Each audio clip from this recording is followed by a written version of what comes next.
Hi friends, ഇന്ന് നമുക്ക് നല്ല പഴുത്ത് കറുത്ത് പോയ ഏത്തപ്പഴം കൊണ്ട് ഒരു 4 മണി പലഹാരം ഉണ്ടാക്കാം. സാധാരണ നമ്മൾ പഴം ഇതുപോലെ കറുത്ത് പോവുകയാണെങ്കിൽ അത് കളയുകയാണ് ചെയ്യുന്നത്. എന്നാൽ ഈ പഴം കൊണ്ട് നല്ല ടേസ്റ്റി ആയിട്ടുള്ള ഹെൽത്തി ആയിട്ടുള്ള 4 മണി പലഹാരം ഉണ്ടാക്കാനായിട്ട് പറ്റും. അതെങ്ങനെയാണെന്ന് നോക്കാം. അതിന് മുമ്പായിട്ട് എൻ്റെ ചാനൽ സബ്സ്ക്രൈബ് ചെയ്യാത്തവരൊന്ന് സബ്സ്ക്രൈബ് ചെയ്തേക്കണം. നോട്ടിഫിക്കേഷൻസ് ലഭിക്കാനായിട്ട് ബെല്ലൈക്കൺ ക്ലിക്ക് ചെയ്യണം. ബെല്ലൈക്കൺ ക്ലിക്ക് ചെയ്യുമ്പോൾ വരുന്ന ഓപ്ഷൻസിൽ ഓൾ തന്നെ ക്ലിക്ക് ചെയ്യാനും മറക്കരുത്. പലഹാരം ഉണ്ടാക്കാനായിട്ട് ഞാനിവിടെ 3 ഏത്തപ്പഴം എടുത്ത് വെച്ചിട്ടുണ്ട്. നന്നായിട്ട് പഴുത്ത് പോയ പഴമാണിത്. തൊലിയെല്ലാം നന്നായിട്ട് കറുത്തിട്ടുണ്ട്. ഈ പഴം ഒന്ന് തൊലി മാറ്റിയ ശേഷം മിക്സിയുടെ ജാറിലേക്ക് ഇട്ട് കൊടുക്കാം. ഏത്തപ്പഴം നന്നായിട്ട് പഴുത്ത് അതിൻ്റെ തൊലി കറുത്ത് വരുമ്പോൾ അതിൻ്റെ ഗുണം കൂടുകയാണ് ചെയ്യുന്നത്. അതുകൊണ്ട് തന്നെ ആരും പഴം നന്നായിട്ട് പഴുത്ത് പോകുമ്പോൾ അത് കളയരുത്.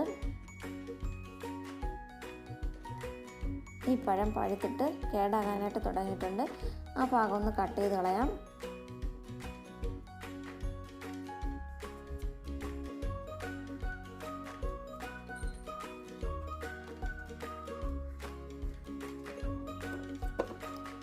അതിനുശേഷം മിക്സിയുടെ ജാറിലേക്ക് ഇട്ട് കൊടുക്കാം.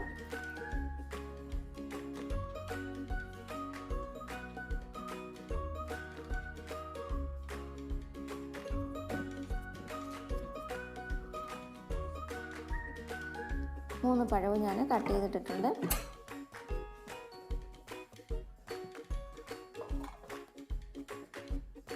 ഇനി ഇതിലേക്ക് ഒരു 3-4 ഏലക്ക അതിൻ്റെ തൊലി മാറ്റിയ ശേഷം അരി മാത്രം ഇട്ടിട്ടുണ്ട്. 3 ടേബിൾ സ്പൂൺ പഞ്ചസാര ചേർക്കാം. പഞ്ചസാര ചേർക്കുമ്പോൾ ഓരോരുത്തരുടെയും ഇഷ്ടത്തിനനുസരിച്ച് ചേർക്കണം. ഈ പഴത്തിൽ തന്നെ നല്ല മധുരമുണ്ട്, അതുകൊണ്ട് മധുരം കുറച്ച് മതി എന്നുള്ളവർ അങ്ങനെ ചേർക്കണം. ഇനി ഇതൊന്ന് നന്നായിട്ടൊന്ന് അടിച്ചെടുക്കാം. പഴം ഞാൻ നന്നായിട്ട് അടിച്ചിട്ടുണ്ട്. ഒട്ടും തരിയില്ലാതെ അരച്ചെടുത്തിട്ടുണ്ട്.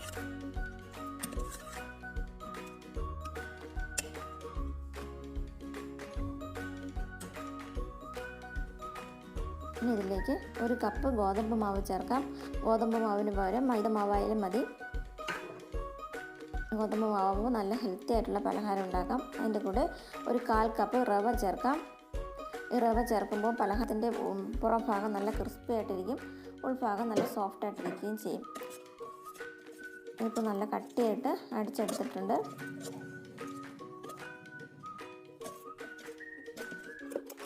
ഇതൊരു പാത്രത്തിലേക്ക് മാറ്റാം.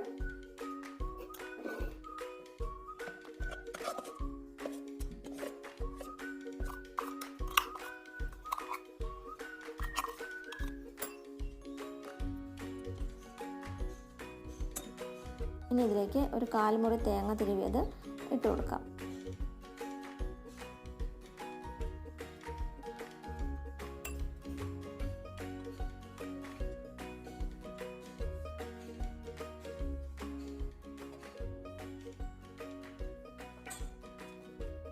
നന്നായിട്ട് മിക്സ് ചെയ്യാം. ഇതിപ്പോൾ നല്ല കട്ടിയായിട്ടാണ് ഇരിക്കുന്നത്. കുറച്ചുകൂടെ ഒന്ന് ലൂസാക്കി എടുക്കണം. അതിനായിട്ട് കുറച്ച് വെള്ളം ഒഴിച്ചു കൊടുക്കാം. ജാറിലേക്ക് വെള്ളം ഒഴിച്ചു കൊടുക്കാം.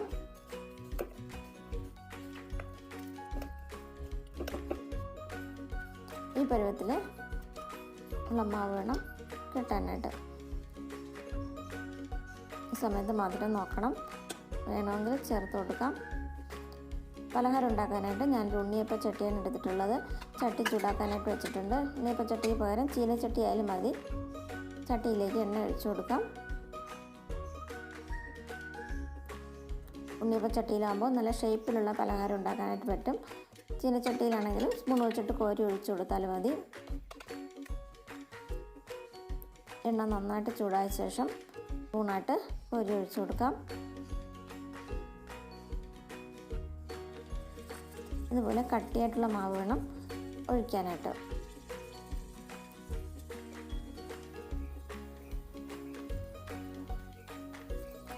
മാവ് ഒഴിച്ച ശേഷം ഗ്യാസ് മീഡിയം ഫ്ലെയിമിൽ വയ്ക്കണം. ഫുൾ ഫ്ലെയിമിൽ വയ്ക്കുകയാണെങ്കിൽ പെട്ടെന്ന് അത് കരിഞ്ഞു പോകും, ഉൾഭാഗം വേഗമില്ല.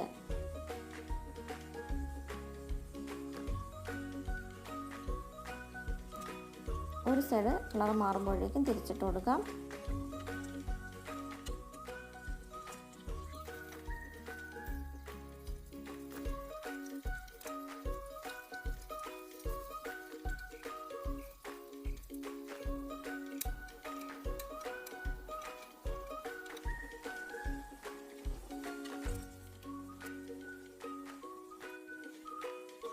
2 സൈഡ് നിറം മാറുമ്പോഴേക്കും കോരി മാറ്റാം. പലഹാരം എണ്ണയിൽ നിന്ന് മാറ്റുമ്പോൾ ഗ്യാസ് ഫുൾ ഫ്ലെയിമിലിട്ടിട്ട് വേണം എടുക്കാനായിട്ട്, അല്ലെങ്കിൽ എണ്ണ കൂടുതലായിട്ട് പലഹാരത്തിൽ പിടിക്കും.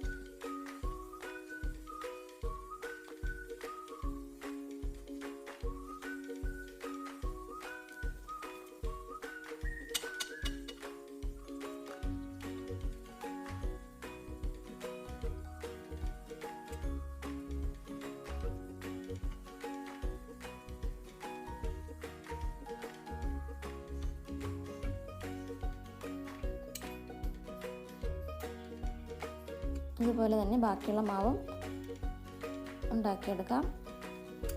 വളരെ പെട്ടെന്ന് ഉണ്ടാക്കിയെടുക്കാൻ പറ്റുന്ന ഒരു പലഹാരമാണ്. ഒരു 10 മിനിറ്റ് സമയം മതി ഇത് റെഡിയാക്കി എടുക്കാനായിട്ട്. പെട്ടെന്നൊരു ഗസ്റ്റൊക്കെ വരുവാണെങ്കിൽ ചായയുടെ ഉണ്ടാക്കി കൊടുക്കാനായിട്ട് പറ്റിയൊരു പലഹാരമാണ്.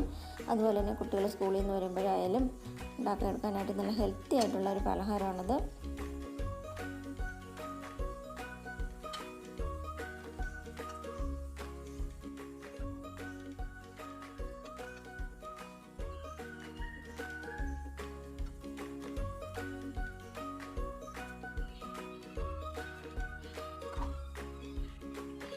മുഴുവൻ മാവും ഞാൻ ഇതുപോലെ ഉണ്ടാക്കിയെടുത്തിട്ടുണ്ട്. ഈ വീഡിയോ ഇഷ്ടമായെങ്കിൽ ലൈക്ക് ചെയ്യാനും ഷെയർ ചെയ്യാനും മറക്കരുത്. Thanks for watching.